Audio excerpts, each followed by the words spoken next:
Bonjour et bienvenue dans ce nouvel épisode de Culture Responsable où on parle de la responsabilité des entreprises sur le plan RH et sur le plan RSE. Aujourd'hui, on accueille Franck Carnero, le directeur Mission et Impact de la Maïf. Je serai accompagné pour guider le débat de Céline Thomas, experte de ces sujets et conférencière, influenceuse sur LinkedIn. Le sujet du jour, peut-on être assureur et engagé? Le cas de la Maïf. Alors déjà, pour commencer, Franck Carnero, présentez-vous. Oui, merci Simon. Donc Franck Carnero, je travaille à la Maïf en tant que directeur Mission et Impact dans une direction qu'on a créée en 2019 au moment où on s'est transformé en société à mission dans la foulée de la loi Pacte. Et donc dans ce cadre-là, on met en place la transformation autour de la société à mission et sa mise en œuvre opérationnelle depuis 2019. Et du coup, votre rôle, donc directeur mission et impact, ça fait partie de justement le rôle d'une société à mission, c'est ça? Oui, en fait, on a souhaité créer cette direction en intégrant les équipes RSE qui préexistaient, parce que se transformer en société à mission, c'est un cran supplémentaire justement dans l'engagement. On met en place, à travers des engagements qui sont statutaires, un certain nombre d'objectifs sociaux et environnementaux. Et ensuite, il faut les diffuser dans l'ensemble de l'entreprise, les incarner. Et donc, tout ça nécessite de l'animation aussi avec notre comité de mission et aussi un lien avec l'organisme tiers indépendant qui nous contrôle tous les 2 ans. Donc, c'est une démarche qui est engageante et il fallait qu'on s'organise aussi autour de tout ça pour soutenir justement la concrétisation de ces engagements.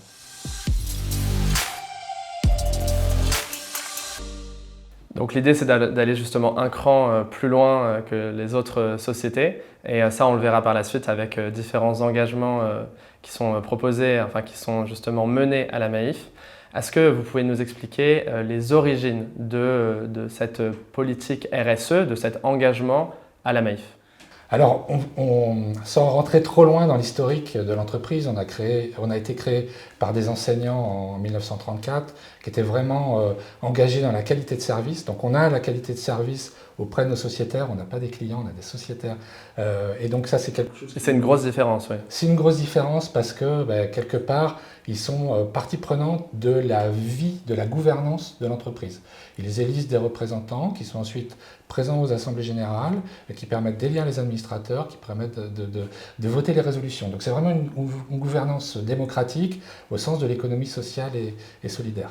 Donc il y a une histoire, on va dire, très, très forte dans l'entreprise. Et depuis le début des années 2000, on s'est lancé dans une stratégie RSE avec des évaluations régulières, des plans d'action pour progresser, et sur l'ensemble des champs traditionnels, de l'environnemental, du social, de la gouvernance. Et donc, quelque part, en 2019, on s'est dit il faudrait aller encore un cran plus loin. Et il y avait les réflexions nationales autour de la loi Pacte et de cette qualité de société à mission. Et on s'est dit, nous, on veut justement faire partie de ces pionniers qui vont se lancer dans la société à mission parce qu'on pense que c'est vraiment un moment clé au regard des enjeux sociétaux, environnementaux. C'est vraiment un moment clé pour démontrer que les entreprises peuvent aussi être du côté des solutions et pas uniquement que des problèmes. Des entreprises pollueuses, etc., qui ne sont pas très respectueuses des droits sociaux. Donc on avait envie de casser un peu les codes parfois qu'on peut entendre sur l'entreprise. Et donc on s'est lancé en pionnier sur cette qualité de société à mission. Très bien. Justement, j'aimerais qu'on parle des sociétés à mission. Céline Thomas, vous connaissez pas mal de sociétés à mission aussi. Et je propose qu'on commence par un petit jeu sur qui est société à mission. Alors, la première, KPMG. Alors oui, ils le sont.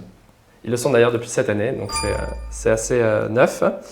Le Crédit Mutuel. Oui aussi, je dirais. Je ne suis pas certaine. Franchement, je ne sais pas. Moi, je dirais oui, et je crois sous plusieurs organismes dépendants du Crédit Mutuel, notamment Crédit Mutuel de l'Est, Crédit Mutuel Arkea. Je crois que plusieurs entités du Crédit Mutuel sont sociétés à mission. C'est exact. La Banque Postale. Oui. Donc oui. Oui. Oui.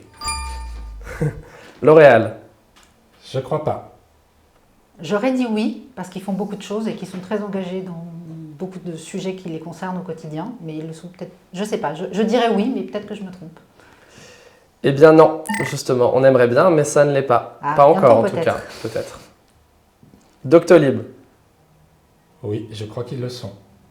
Je ne sais pas. Eh ben, c'est une société à mission. Ah. Et donc c'est Franck qui remporte la partie. Oh la main. Mais en tout cas, je vois que vous êtes bien au courant des sociétés à mission et ça change tous les jours. Il y a aujourd'hui 1000 sociétés à mission, on a passé le cap des 1000 sociétés à mission, donc il y a de plus en plus d'entreprises qui sont engagées, en tout cas au sens de la dénomination de société à mission. Moi, ce que j'aimerais savoir, c'est concrètement, qu'est-ce que ça a changé pour vous avant et le après société à mission? Parce que quand je vous écoute, j'ai l'impression que ça n'a pas changé grand-chose, si ce n'est que c'est un peu plus formalisé, institutionnalisé, mais j'ai l'impression que déjà avant ce badge, entre guillemets, vous étiez déjà très très engagé sur ces sujets-là. Est-ce que ça a vraiment changé quelque chose au quotidien?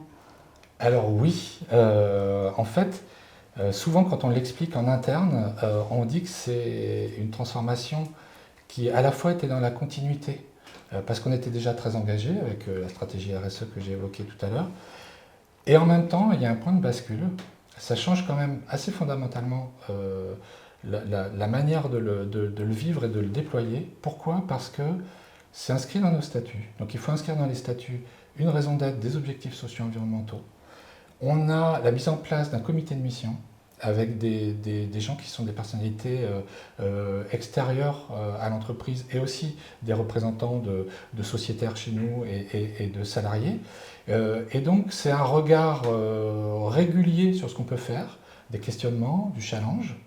Et en plus, on est audité tous les 2 ans pour les sociétés de notre taille par un organisme tiers indépendant, une sorte de commissaire aux comptes de l'engagement.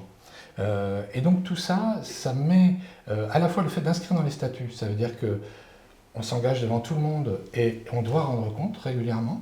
Et avec ce système de double contrôle, on est toujours en train de penser à l'étape d'après, à comment on peut faire encore mieux sur l'ensemble de nos domaines d'activité, avec la casquette d'assureur, avec la casquette d'investisseur, en tant qu'employeur, comment on utilise les résultats bénéficiaires qu'on peut faire. Donc tout ça, ça vient irriguer l'ensemble de ces réflexions. Et pour moi, c'est un booster d'innovation sociétale, en fait. On sent qu'on a franchi encore un palier, et pourtant on était déjà très engagé. Oui, donc en fait, le fait d'être entreprise à mission, ça vous engage encore plus, oui, complètement, oui. Et ça vous pousse peut-être encore plus loin que si vous étiez resté sans ce statut, en fait. Exactement, oui. On a le sentiment que c'est quelque chose qui vient en permanence susciter l'amélioration continue. Alors, on ne peut jamais dire est-ce qu'on aurait fait tout ça, c'est tout ce qu'on a fait ces dernières années, si on n'avait pas été société à mission. Mais en tous les cas, ça nous permet d'aller plus vite sur ces sujets. Je pense qu'on a réagi plus vite quand il y a eu le Covid pour rembourser une partie des cotisations parce qu'on était dans l'optique société à mission.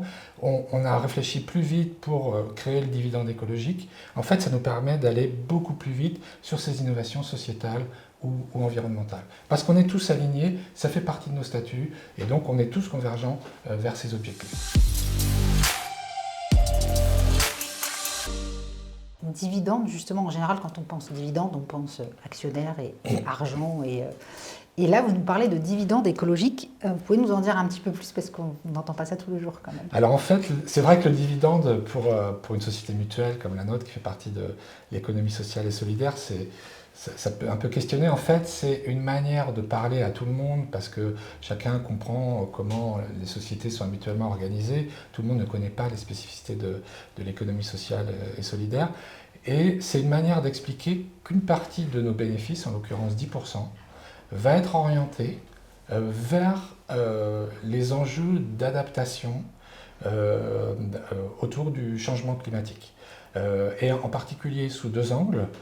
On veut flécher donc une partie de notre dividende écologique vers le soutien à des projets en faveur de la biodiversité, de ce qu'on appelle des solutions fondées sur la nature, où on va chercher justement les bienfaits de la nature aussi pour être plus en capacité d'être résilient quand on a des catastrophes naturelles qui se manifestent, des inondations, par exemple, montée des eaux, etc., sécheresse. Et puis on a une autre part qui est plutôt sous un angle solidarité climatique pour essayer d'aider, d'accompagner nos sociétaires qui peuvent être soumis à une double vulnérabilité. Ils sont dans des zones qui vont devenir de plus en plus impactées, on va dire, par des événements naturels. Et pour autant, ils n'ont peut-être pas complètement les moyens de rendre leur habitat résilient. Donc, est-ce que l'entreprise, avec une partie de ses bénéfices, peut aider ces sociétaires à faire face à ce dérèglement climatique? C'est très local comme mesure. Et il y a peut-être chez vous des personnes qui sont à la fois employés Maïf et qui sont dans ces zones justement, donc qui vont pouvoir bénéficier de ces accompagnements-là s'ils sont sociétaires. Comment vous faites pour redonner justement ce sens et donner ce sens à toutes les actions que vous faites sur le plan RSE en interne? Alors en fait, on a travaillé sur un plan de communication interne pour justement présenter ce que ça voulait dire se transformer en société à mission. Parmi les différents objectifs, il y a des statutaires, il y a des objectifs qui parlent vraiment à beaucoup de gens dans l'entreprise, notamment quand on est sur la qualité de service aux sociétaires, ça parle à beaucoup de collègues. Bien évidemment aussi, quand on est sur l'épanouissement des acteurs internes, des salariés en particulier, eh bien, dans les relations managériales de collègues, tout ça, ça parle aussi. Après, sur les aspects un peu plus sociaux, environnementaux, alors on a plusieurs sujets. On a un sujet, par exemple, sur le dividende. On fait un appel à candidature pour qu'un certain nombre de collègues puissent entrer dans un comité d'instruction qui va justement analyser tous les projets qui vont nous être proposés pour voir comment eux, ils imaginent plutôt sélectionner tel ou tel sujet. Et ensuite, ce sera proposé au vote de nos sociétaires. Donc c'est une démarche qui est participative. Et puis après, sur d'autres aspects, on a un projet, on n'est pas encore totalement au bout de ce sujet, on a un projet pour faire en sorte que, entité par entité, on essaie de s'approprier les enjeux, notamment climatiques, parce qu'en tant qu'assureur, on est très touché par les enjeux climatiques, comment chacune des entités, à son niveau, peut jouer un rôle sur le climat. Ça peut être un rôle pour diminuer ses émissions de gaz à effet de serre dans son fonctionnement. Ça peut être un rôle d'accompagnement de certains produits qui peuvent permettre, on vient de lancer un produit autour de la mobilité vélo, qui justement permettent de promouvoir des produits différents qui peuvent permettre à nos sociétaires de faire des choix aussi de consommation plus engagés. Ça peut être proposé quand on est dans un rôle de conseiller sinistre, de choisir plutôt de faire ses réparations automobiles avec de la pièce de réemploi. Et donc on voit que par plein de concrétisations, les collègues peuvent toucher du doigt qu'on n'agit pas à la Maïf exactement comme on peut peut-être le faire chez d'autres assureurs, ou alors pas de manière aussi cohérente et structurée sur l'ensemble de notre chaîne de valeur. Oui, c'est une vraie réflexion systémique que vous avez. Et la démarche RSE et le fait d'être une entreprise à mission, c'est tous les secteurs, toutes les entités du groupe, que ce soit les finances, que ce soit la réparation et ainsi de suite, sont engagés vers cette démarche-là d'amélioration continue dont vous parliez tout à l'heure. Et il n'y a aucun secteur qui est mis à l'écart, entre guillemets. Tout à fait. Et justement, le dividende écologique en fait partie. Donc le dividende écologique, pour rappeler, c'est 10% de vos recettes, de vos bénéfices qui sont réattribués à la planète ou aux personnes qui subissent les problématiques environnementales. Le dividende écologique, c'est une grosse part, mais aussi il y a toute une réflexion systémique, comme Céline vous disiez, qui permet de prendre en compte tout l'écosystème, c'est ça? Exactement. Donc on réfléchit à la fois dans nos propres fonctionnements, mais aussi en engageant notre écosystème. Par exemple, quand on met en place la réparation sous forme de pièces issues de l'économie circulaire, ça veut dire qu'il faut travailler avec des gens qui s'occupent de déconstruire des véhicules en fin de vie ou qui ont été accidentés et qui ne sont pas réparables pour pouvoir, on va dire, réinjecter dans le marché de l'occasion des pièces qui peuvent être utiles à d'autres véhicules qui ont été accidentés. Et ça aide à moins produire de pièces neuves et donc à moins générer d'émissions de CO2. Donc tout ça. Est-ce qu'il y a d'autres assureurs qui fonctionnent comme ça? Alors maintenant, oui. Là aussi, on a été pionnier pour structurer la démarche, pour faire en sorte que de plus en plus de démolisseurs s'engagent dans une vision, on va dire, industrielle de cette logique de pièces issues de l'économie circulaire. Et on a vraiment des exemples en France très puissants sur ces sujets. Et donc on est content de pouvoir travailler avec ces partenaires, de les accompagner dans ce mouvement. Et on voit aussi que d'autres assureurs sont intéressés pour rejoindre le mouvement parce qu'il y a un vrai enjeu à ce qu'on ait suffisamment de pièces disponibles de seconde main, quelque part, pour pouvoir vraiment obtenir un taux suffisamment important pour pouvoir peser sur les émissions carbone de la réparation. Donc ça, c'est un bon exemple on le fait dans un métier et on le fait avec des partenaires. Donc, combien il y a de pièces, justement? Vous disiez qu'il y avait c'était assez important, justement, à la Maïf, le pourcentage de pièces issues du réemploi, en fait. Alors, nous, ce qu'on a, ça dépend de l'âge des véhicules. Plus les véhicules sont âgés, plus c'est facile de trouver de la pièce de réemploi, sinon les modèles sont trop neufs et on n'en a pas. Mais pour les véhicules de plus de 4 ans, on commence à atteindre des taux qui frisent les 20%. Ça dépend des mois là aussi, mais donc on commence à être sur des taux qui sont vraiment intéressants quand le marché au global est plutôt à peu près 3 fois moins élevé. Donc nous, on a en moyenne, et donc on a quelque chose d'assez important. On est parti, en 2010, on devait être aux alentours de 6%, et déjà on était plutôt pas mal. Donc c'est vraiment important de franchir des paliers sur ces sujets-là, et bien évidemment on vise à augmenter en permanence.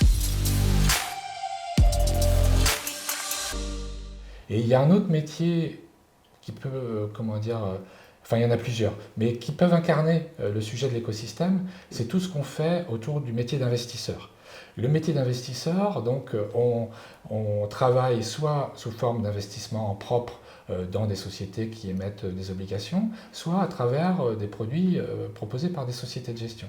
Et nous, ce qu'on fait, c'est qu'on pose clairement notre cahier des charges de décarbonation, puisqu'on s'est engagé à réduire de 25% entre fin 2019 et fin 2024 nos émissions sur tout ce qui est portefeuille d'investissement, qui est pour une société comme la Maïf le plus gros poste d'émissions. C'est à peu près 70% de nos émissions carbone. Donc c'est quelque chose qui est travaillé depuis plus d'une quinzaine d'années.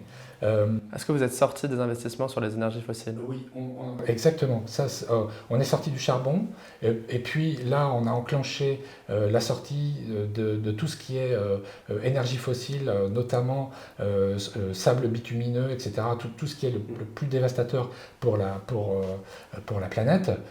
Et puis, on a une trajectoire sur laquelle il nous faut un peu plus de temps pour les hydrocarbures, on va dire, classiques, parce que la société est encore pas mal carbonée, mais on accélère sur ces sujets fortement et on n'a plus du tout par exemple d'énergéticiens pétroliers dans nos portefeuilles. C'est quelque chose. On peut avoir un peu d'exposition, mais vraiment infime, parce que certaines sociétés peuvent encore avoir des reliquats d'activités qui peuvent être, on va dire, un petit peu connectés à ça, mais on est en train de baisser très très fortement, quasiment plus rien sur ces sujets. Il peut en rester un petit peu aussi à travers justement les sociétés de gestion. Et on a un travail de conviction à faire avec ces sociétés de gestion pour faire en sorte qu'elles aussi intègrent nos exigences. Et si elles ne les intègrent pas suffisamment rapidement, eh bien, ça veut dire qu'au moment où on aura des choix pour orienter nos fonds vers des sociétés de gestion, ça veut dire qu'on pourrait les sortir. Il y a à la fois un dialogue. Une part résiduelle d'investissement dans les énergies fossiles, mais c'est de façon indirecte. Exactement, c'est exactement. Et ça, c'est la part la plus difficile puisqu'il faut attendre le bon moment pour pouvoir vendre ces produits sur lesquels on est engagé. Alors, je ne suis pas un ultra spécialiste de ce sujet, mais on est en train vraiment d'accélérer sur ce point pour faire en sorte que, y compris sur ce qu'on a en indirect à travers des sociétés de gestion, soit réduit à zéro. Donc là, il ne nous reste plus que des petits sujets à droite à gauche et tout ce qui est en direct est sorti. Et du coup, maintenant, vos investissements, vous les dirigez vers quel type d'entreprise, d'activité? Alors en fait, en tant qu'assureur, il faut bien aussi qu'on oriente nos actifs vers des activités économiques. Ce qu'on est en train de faire, c'est pour les différents secteurs dans lesquels on investit, c'est d'avoir une analyse ISR pointue. Donc on se fait accompagner par des sociétés, une société en l'occurrence, qui analyse, qui fait des rapports ISR sur ISR, chacune. vous pouvez préciser? Pardon, investissement socialement responsable. Merci. C'est vrai que c'est important de le dire. Oui. Et donc, on est accompagné par des spécialistes qui évaluent justement la qualité ISR des sociétés dans lesquelles on investit. On a une deuxième grille d'analyse interne chez nous.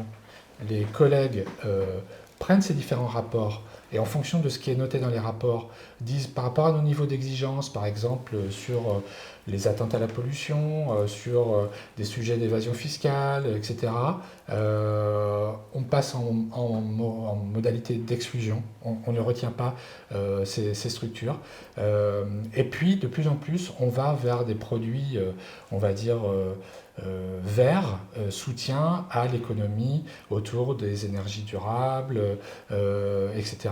Et là, ça rejoint aussi les évolutions de la réglementation européenne, avec notamment ce qu'on évoque sur la taxonomie, les règlements SFDR, c'est des anglicismes, où en fait on vise un niveau vraiment d'investissement qui est utile en termes de durabilité, et on ne se contente pas on est parmi les meilleurs en ISR. On essaie d'aller encore plus loin, et donc cette part-là est en train d'augmenter, et on vise, là je crois qu'on est proche de 15%, et on vise des taux de plus en plus élevés dans les prochaines années. D'accord, vous parlez justement de la part verte des investissements. C'est Est-ce que vous pouvez préciser, Franck, cette partie-là? Cette part verte, c'est ce qui, par exemple, ce sont des produits qui sont labellisés Greenfin. Greenfin, c'est une qualité, un label qui a été défini par l'État avec... Greenfin comme finance, c'est ça? Exactement. D'accord. Et donc, Finance verte. Ouais. Finance verte.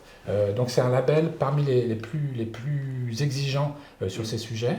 Et puis on observe de très près aussi ce qui se passe autour de la taxonomie, justement pour faire en sorte que ces investissements verts soient compatibles avec l'article le plus ambitieux en termes de taxonomie. Et là aussi, il nous faut du temps pour monter, mais on est dans les pionniers pour justement faire en sorte que notre portefeuille soit de plus en plus fortement et rapidement orienté vers ces placements qui vraiment amènent un plus en termes de durabilité. Alors la finance verte, ça a suscité beaucoup d'émoi, des grosses polémiques aussi, parce qu'en fait on ne sait pas, on ne sait pas ce dans quoi les entreprises investissent quand elles investissent dans des fonds verts, et même aussi en tant que particulier. Comment est-ce que vous faites vos choix? Comment est-ce que vous choisissez vos investissements? Comment est-ce que vous êtes sûr que ces investissements sont fiables? Alors, on a cette logique de s'appuyer sur des spécialistes qui analysent les performances ISR. On a nos analyses propres, et après on a les logiques de label. Aujourd'hui, dire que le risque zéro, il est à portée de main, c'est peut-être un peu aller vite en besogne. Par contre, Parce qu'on manque de transparence?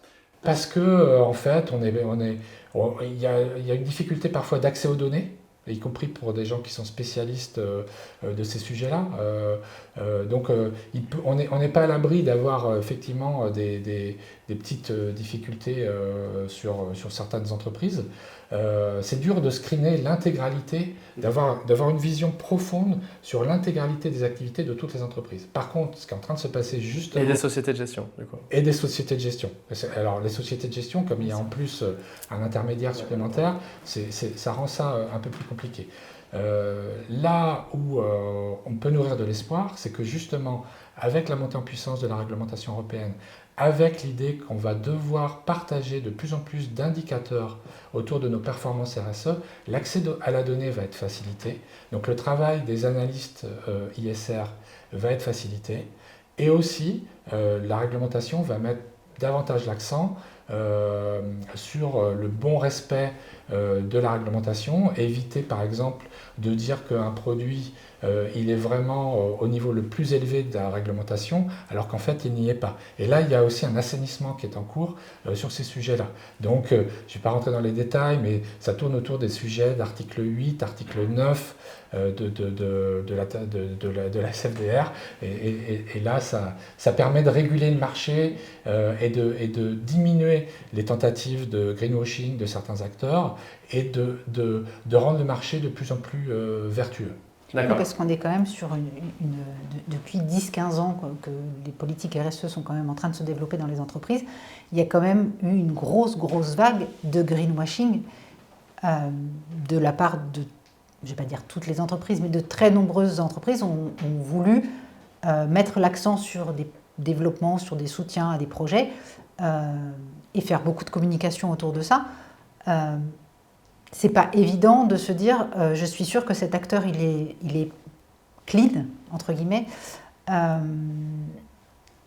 Comment au-delà de ce que vous avez mis en place, est-ce que vous allez parfois rencontrer les acteurs que vous avez prévu de soutenir et dans lesquels vous avez prévu d'investir, ou vous restez sur les indicateurs que vous avez Alors, on a bien ce travail de contact avec les sociétés de gestion, les plus grosses entreprises dans lesquelles on investit pour les interroger sur notamment trajectoire de décarbonation, mais aussi sur les autres sujets.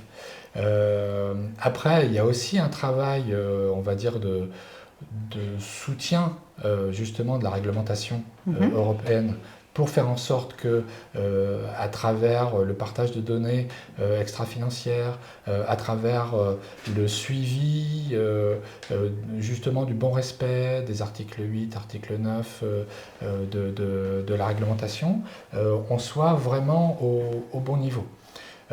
Donc il y a un travail d'accompagnement en termes d'affaires publiques, faire en sorte que cette vision engagée de l'investissement soit partagée. Il y a d'autres acteurs sur la place qui s'engagent aussi sur ces sujets, et notamment des sociétés de gestion qui sont en pointe sur ces sujets. Et tous les acteurs vertueux ont intérêt justement à ce qu'on fasse la différence entre ceux qui le sont vraiment et ceux qui sont plutôt dans des logiques de communication. Et donc là, justement, comme il y a eu des enquêtes qui ont été faites récemment, le marché est en train de s'assainir, et nous, on l'appelle de nos voeux parce que finalement, on pense être parmi les plus vertueux, et c'est, comment dire, plus on aura un niveau d'exigence moyen sur le marché qui sera élevé, plus ce sera facile vraiment de distinguer le grain de livret. Voilà. Et donc finalement, toute la réglementation sur l'ISR, enfin l'investissement socialement responsable, est en train d'être durci, un peu plus réglementé. Oui, musclé. Oui, exactement. Parce que, et d'ailleurs, ça fait partie des échanges qu'on peut avoir en comité de mission avec des spécialistes externes sur ces sujets-là, qui justement anticipent que le marché va devenir de plus en plus exigeant, la réglementation également, et donc il y a un enjeu à ce que la Maïf, ses filiales, soient pionnières toujours sur ces sujets-là. Et c'est ce qu'on souhaite continuer à faire. Le risque zéro n'existe pas, mais notre volonté c'est d'être dans l'action et d'être vraiment parmi les meilleurs sur le marché pour pouvoir justement offrir à nos sociétaires des produits qui soient labellisés avec des exigences en termes de label élevés, ce qui fait que quand on confie l'épargne à notre filiale MyVie, on est rassuré sur le fait que ce sont des produits labellisés. Voilà, accompagner le mouvement auprès des sociétés de gestion. C'est ça en fait notre mantra, si j'ose dire, sur cette partie investissement, qui est très importante dans une entreprise d'assurance. Et ces investissements, donc parce que bon, les labels, je ne dis pas que ceux-là ne sont pas bien, mais on sait que les labels sont parfois un peu complaisants dans la distribution du label, justement, parce qu'il y a une part financière qui entre en jeu. Et alors sur la partie verte, je ne vais pas me prononcer, mais je sais que sur les parties de bien-être au travail, notamment, il y a des entreprises qui sont labellisées Great Place to Work, et quand on reçoit des messages de personnes qui travaillent, on se dit ok, c'est pas la même boîte en fait, entre ce qui est affiché et ce que les équipes vivent en interne, il y a des choses qui sont très très différentes. Vous agissez beaucoup sur ces sujets-là, sur le volet environnemental et financier. Moi, je vais venir vous questionner un petit peu plus sur le volet sociétal, parce que c'est important, je pense, de ne pas oublier cette partie-là. Souvent, quand on parle de RSE, on parle d'environnement, d'écologie, et d'avoir une vraie réflexion systémique sur ces sujets-là, c'est important. Maintenant, je pense qu'il faut aller un petit peu plus loin et aller sur d'autres sujets. Je sais qu'à la Maïf, vous êtes engagé et que vous êtes plutôt dans une démarche juste, mais vous communiquez peu sur ces sujets-là, et pourtant, je suis sûre que vous faites des choses alors, en interne et même au niveau de votre sociétaire. Est-ce que vous pouvez nous en dire un petit peu plus? Alors oui, en fait, on a, par exemple, on a 2 objectifs statutaires qui sont directement connectés aux enjeux sociétaux. On en a un qui consiste à favoriser, c'est comme ça que c'est libellé, favoriser par une attention sincère l'épanouissement des acteurs internes. Donc ça, c'est vraiment tourné vers nos salariés. Et on a un autre qui est contribuer à la construction d'une société plus solidaire, qui renvoie aussi à nos origines mutualistes. Et en fait, vis-à-vis notamment des salariés, on a tout un pan justement d'accords sociaux. On a autour de l'équité homme-femme, par exemple, on a 99 sur 100 à l'index d'égalité homme-femme. Il n'y en a pas beaucoup des entreprises. C'est un joli score. C'est un joli score, voilà. Ça se traduit aussi dans une montée en puissance de la représentation des femmes dans les instances de gouvernance. On flirte avec les 40%, on les dépasse même dans certaines instances. Donc voilà, on a des sujets autour de la parentalité, de l'accueil des personnes handicapées. Donc ça, on va dire que c'est un peu avec notre logique d'employeur.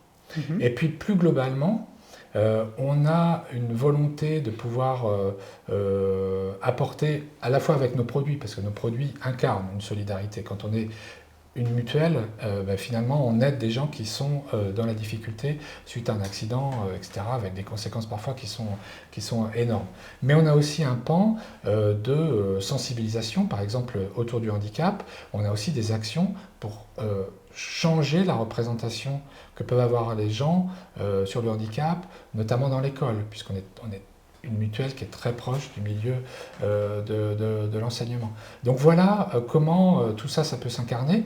Et là aussi, de manière systémique, on va essayer de voir comment, dans notre métier d'assureur, dans notre métier d'investisseur, je ne vous ai pas dit qu'en complément de la stratégie climat des investissements, il y a aussi une stratégie sociale des investissements. Comment on peut orienter une partie de nos investissements vers des projets avec une dimension sociale plus puissante. Ça peut être autour de l'accueil des aînés, des personnes en fin de vie, des EHPAD, etc. Ça peut être aussi autour de tout ce qui est résidence immobilière pour les jeunes, les étudiants qui ont beaucoup de mal à se loger dans certaines grandes villes. Donc comment est-ce qu'on peut aussi accompagner par nos investissements, des projets qui ont une connotation sociale plus élevée. Et puis, on l'a, mais je viens d'en parler, dans notre fonctionnement. Donc voilà quelques exemples pour essayer d'incarner aussi sur la brique sociale, si j'ose dire, tout ce qu'on peut faire. Et vraiment, ce qui est important, C'est pour ça que systématiquement, vous m'entendez parler des différents rôles de l'entreprise, parce que justement, on veut que dans l'ensemble de ces rôles, les différents objectifs statutaires soient incarnés, et nos objectifs statutaires balayent, de notre point de vue, justement suffisamment large entre ce qu'on doit aux sociétaires, ce qu'on doit aux acteurs internes et ce qu'on doit à la société qui nous entoure, que ce soit sur le plan social, sur le plan environnemental. Et il y a un petit point dont je n'ai pas parlé, c'est tout ce qui est promotion des modèles d'entreprise engagés. On est un acteur économique, on assume qu'on est un acteur économique, mais on est un acteur économique qui veut s'engager différemment. On est une mutuelle, donc ça veut dire qu'on n'a pas d'actionnaires, mais on aime aussi discuter avec des gens qui peuvent avoir des actionnaires pour faire en sorte qu'eux-mêmes s'engagent, c'est-à-dire que, comment dire, on pense que face aux enjeux sociaux et environnementaux, il faut qu'on dépasse les clivages et il faut qu'on aille chercher un maximum d'acteurs réellement, comment dire, motivés pour faire justement cette analyse systémique de l'ensemble de leurs activités, pour faire en sorte qu'ils pèsent aussi à leur niveau sur les enjeux socio-environnementaux. Donc c'est pour ça que notre directeur général est coprésident du mouvement Impact France, qu'on a été impliqué, et moi personnellement, sur la communauté des entreprises à mission. Voilà, et on est très impliqué aussi dans l'économie sociale et solidaire. On veut participer à ce mouvement des entreprises qui incarnent quelque chose de différent en termes de logique de business. Et donc ça rejoint justement cette réflexion sur l'écosystème, à l'échelle de l'écosystème vraiment général, où chacune des parties prenantes est actrice de ce mouvement en fait. Exactement. Ouais. Alors moi j'ai une question sur comment est-ce que vous communiquez sur vos actions RSE. Communication, c'est quelque chose qui est très important pour nous en tant qu'agence de communication engagée. La communication RSE, ça peut faire parfois office de greenwashing, de social washing. Vous mettez des actions en place, c'est indéniable, vous les avez présentées. Maintenant, comment est-ce que vous communiquez justement sur ces actions ? Alors nous, le choix vraiment fort, c'est de communiquer davantage sur des réalisations, des concrétisations, que sur des engagements. C'est-à-dire que vous nous entendez finalement assez peu communiquer sur nos objectifs statutaires. On préfère incarner nos objectifs statutaires à travers des choses très concrètes. Donc le dividende écologique. Voilà, ça pour nous c'est très concret. Une fois qu'il a été mis en place, c'est-à-dire vous communiquez en aval plutôt qu'en amont. Exactement. Une fois qu'on a vraiment ces éléments de concrétisation, et là par exemple on est en train de communiquer sur les 3 projets projet de mécénat biodiversité qu'on a retenu pour l'année 2023. Voilà, ça c'est typique de ce qu'on fait. C'est pareil par exemple, vous avez peut-être vu passer de la communication autour d'un accord qui nous place, je pense, parmi les pionniers autour de l'accompagnement des sapeurs-pompiers. Il y a une crise de vocation des sapeurs-pompiers. Quand on a des sapeurs-pompiers volontaires dans l'entreprise, ils ont le droit jusqu'à 20 jours par an de mise à disposition auprès des sapeurs-pompiers.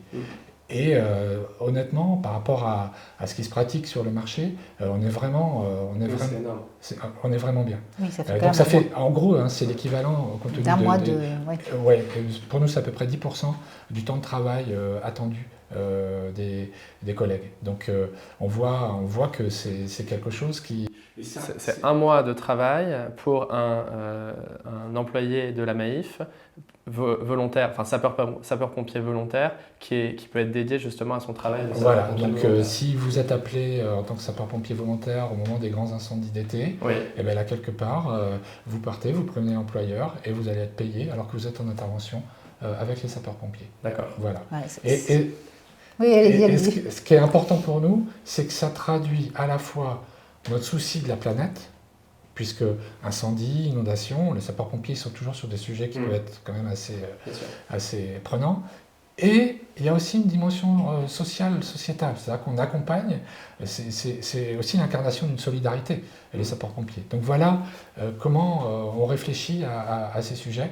Et il y a justement des sujets, un peu comme le dividende écologique tout à l'heure sur la solidarité climatique, qui permet de mixer les deux. C'est-à-dire qu'on veut aussi une transition climatique qui soit juste.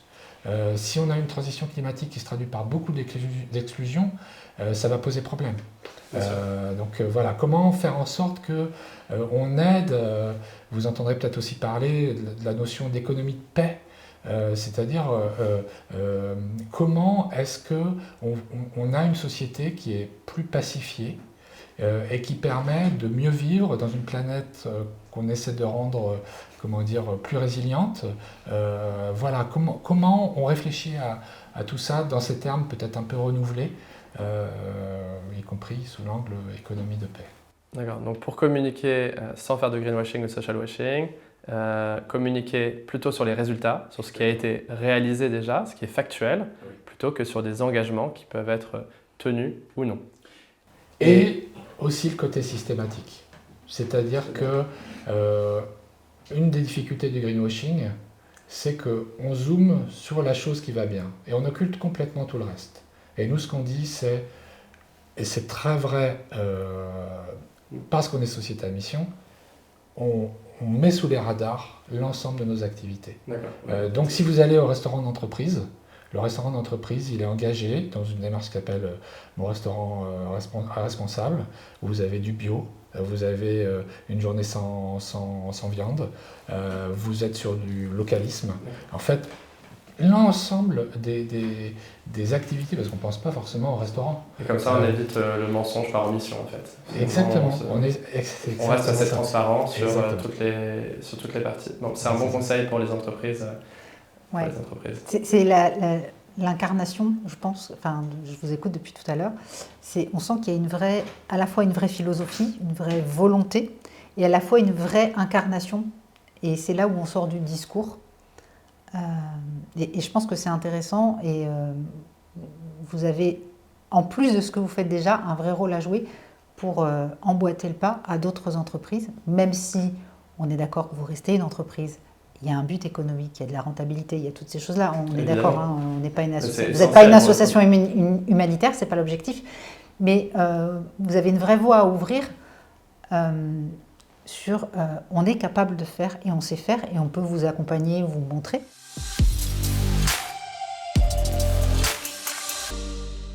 Vous nous disiez que vous aviez 40% de femmes dans votre conseil d'administration, c'est ça? Moi, j'ai 2 questions par rapport à ça. La première, est-ce que c'est quelque chose qui a été vraiment poussé par le fait que vous êtes entreprise à mission, ou est-ce que c'était déjà quelque chose qui était plus ou moins naturellement présent au sein de la MAIF? Et deuxième question, est-ce que ce n'est pas un effet un petit peu pervers de mettre des femmes dans des conseils d'administration, dans le sens où il y a quand même une partie de la population qui va se dire « oui, en fait, elle est là parce qu'elle est une femme et non pas parce qu'elle est compétente ».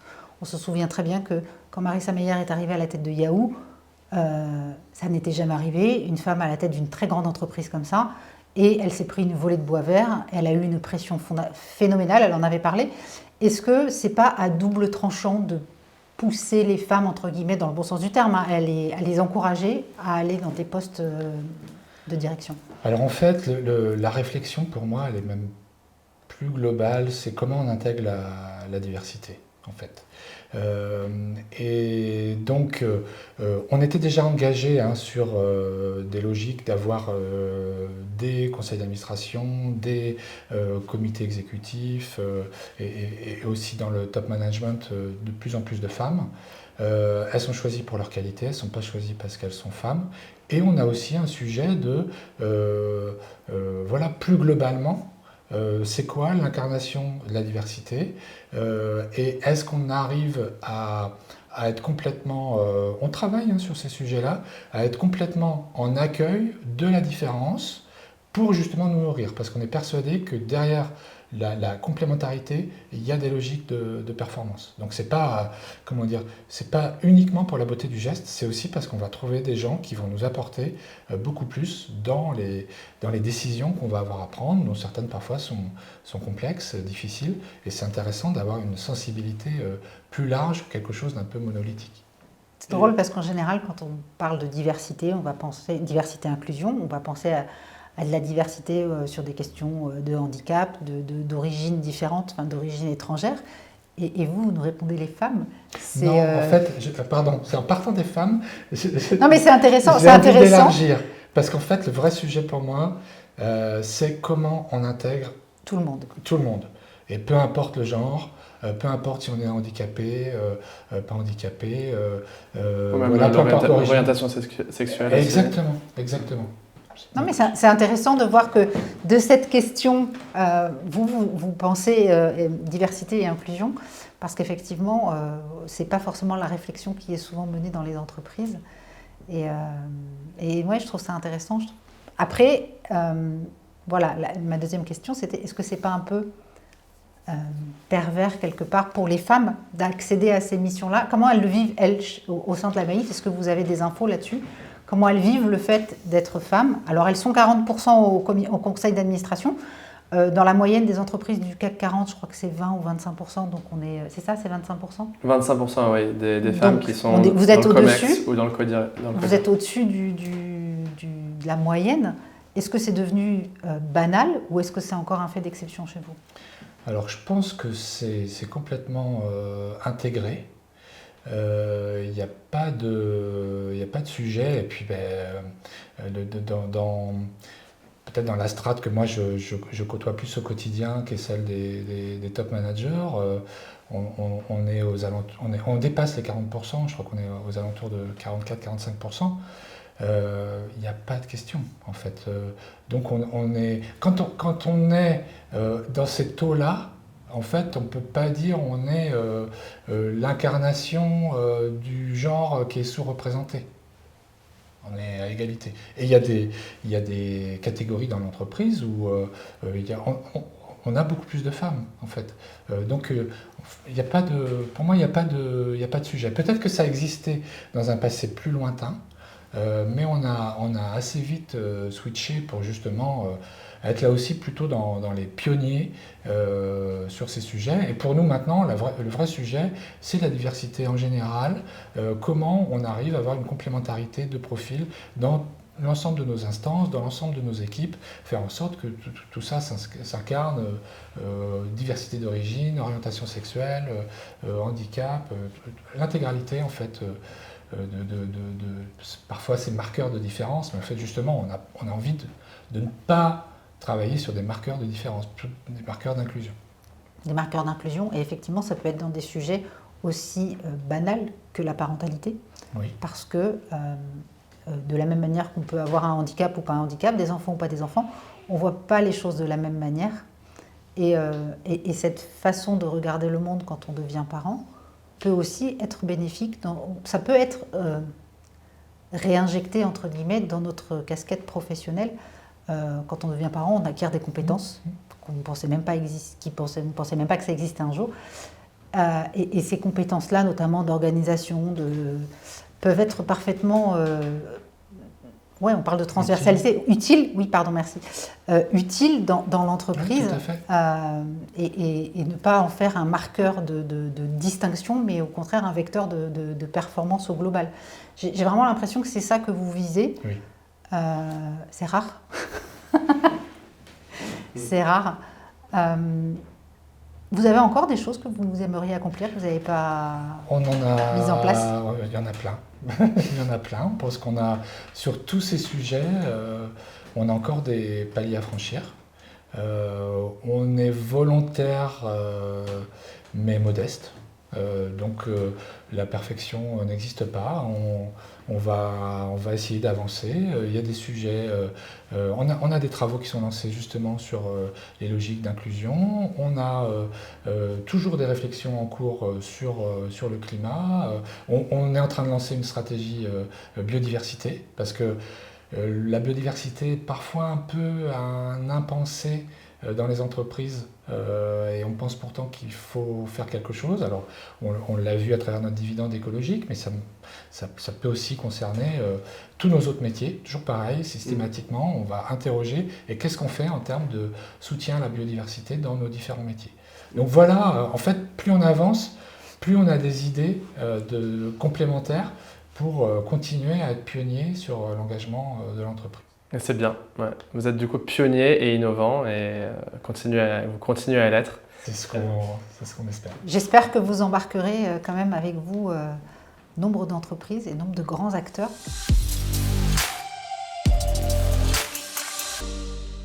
quand vous présentez ce discours et cette démarche, comment c'est perçu par les entreprises auxquelles alors que ce soit des confrères ou d'autres entreprises, hein, comment c'est perçu? Alors, on a peut-être une réponse un peu biaisée, parce qu'en général, quand on vient nous chercher, c'est qu'on est déjà un peu en chemin. Mais on sent une écoute. On sent une écoute de plus en plus large. C'est pas une écoute, on va dire, distraite, c'est une écoute active.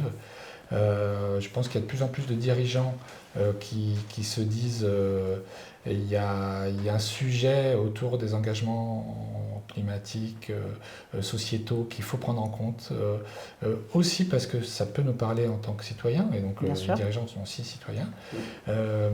Voilà. Après, il y a aussi des cercles qui sont plus difficiles à toucher, avec des schémas de pensée très hérités, on va dire, d'une vision économique très tournée exclusivement, on va dire, vers les actionnaires. Et là, c'est plus difficile de se faire comprendre. Mais on sent qu'il y a du mouvement. Et le fait aussi de montrer que ça existe et qu'on n'est pas dans un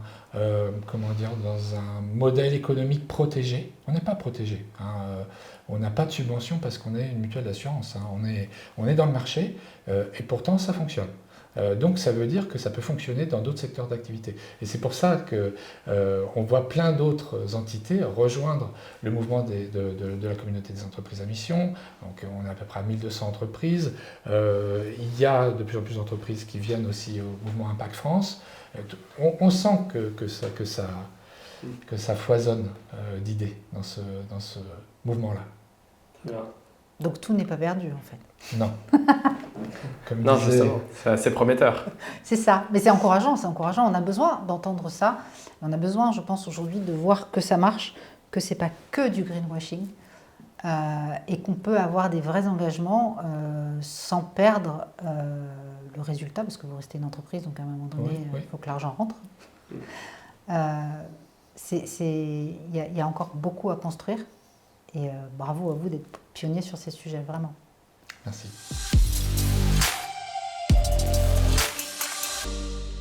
Bon, Franck, le mot de la fin, est-ce que vous avez un conseil à donner à d'autres assureurs ou d'autres entreprises qui aimeraient passer le pas, mener des actions?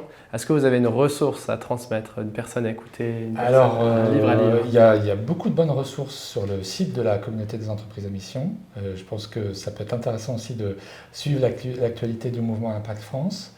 En termes de ressources, mais là c'est peut-être plus pour des gens qui arrivent dans la RSE. J'aime bien un bouquin, la RSE en schéma, qui est assez didactique, qui permet de visualiser. Donc c'est écrit par Philippe Schaeffer et Vincent Elfrich aux éditions Ellipse. Des chercheurs qu'on connaît et on aime bien échanger avec eux. Ils sont nourrissants intellectuellement. Et puis après, peut-être le mot de la fin, parce que c'est aussi quelque chose qu'on véhicule en interne, c'est que chaque acte compte. Et donc en fait, le fait d'être dans l'action, je crois que Greta a dit une phrase autour de ça, en fait, l'espoir vient de l'action, en fait. Plus vous êtes en action, plus l'espoir vient et vous êtes moins touché par l'éco-anxiété, par exemple. Parce que les choses sont concrètes. Ouais. Et les choses sont concrètes, vous voyez que vous avez des résultats au bout, même si c'est modeste. Et donc, plus on sera d'entreprises, de managers engagés, et plus, on va dire, la société s'en portera bien, je pense. D'accord. Du coup, est-ce que vous avez une personne à inviter pour la prochaine fois? Un manager engagé, justement, qui pourrait transmettre des bonnes actions? Alors, j'ai été invité il y a quelques semaines dans le cadre de la transformation d'Enedis en société à mission. Et j'ai trouvé que les managers d'Enedis avec lesquels j'étais en contact, je pense notamment à Elisa Mavadi, je pense qu'elle pourrait apporter un regard nouveau, un regard neuf aussi exemple, sur la société à mission. Ou sa responsable, Madame Lescure. D'accord, très bien.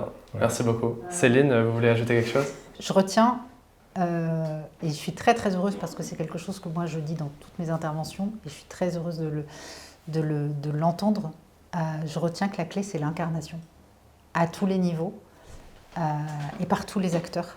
Et ça me fait vraiment plaisir parce que là, on sait que c'est la clé, en fait, et c'est l'incarnation et donc l'action derrière.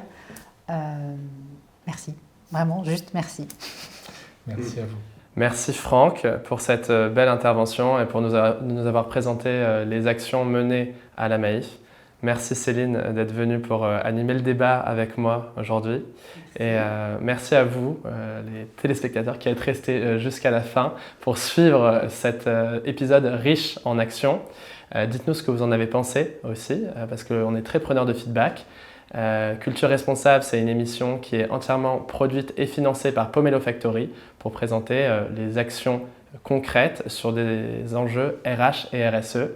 Donc merci beaucoup d'être resté et merci à vous d'être venu. Merci beaucoup. Merci Simon.